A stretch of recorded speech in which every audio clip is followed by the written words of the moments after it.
Greetings, everybody.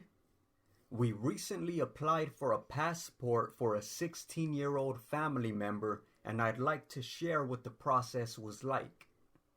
First of all, for some background information, the 16-year-old already had a passport from some years back, but it was expiring soon.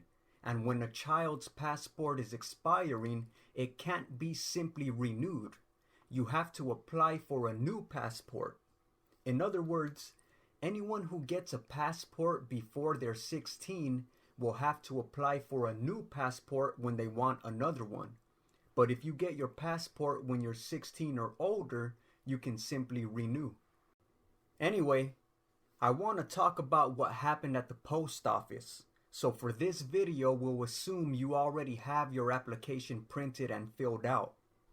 When we arrived at the post office, we got in line and told a worker we were there for a passport appointment. The worker told us to stand by a certain door and that she would notify the passport worker.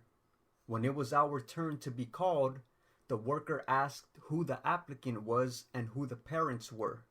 We handed her the application and the child's expiring passport.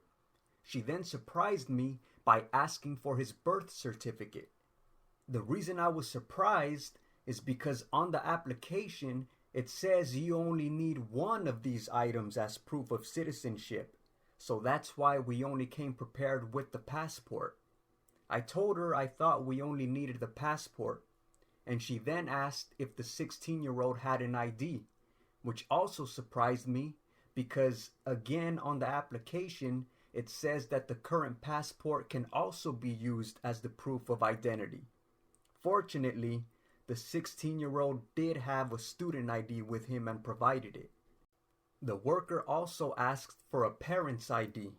She then reviewed the passport application and pointed out a spot that I didn't fill out, and I filled it out.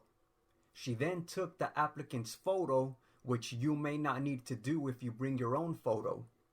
She then asked the applicant and the parent to verbally agree to an oath stating that the information on the application was correct, and then both of them had to sign their names on the application.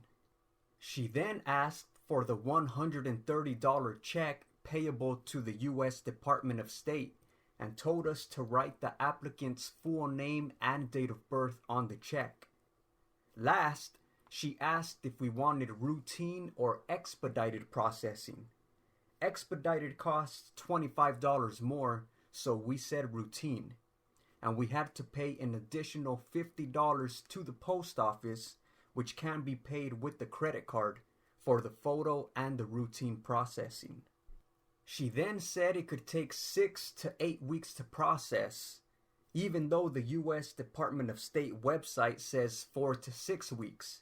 But I didn't mention anything about that. Also, there was no application receipt or confirmation proof other than the $50 receipt we got for paying the USPS fees. Alright, everybody. I hope this has helped and that your application experience goes as smooth as possible.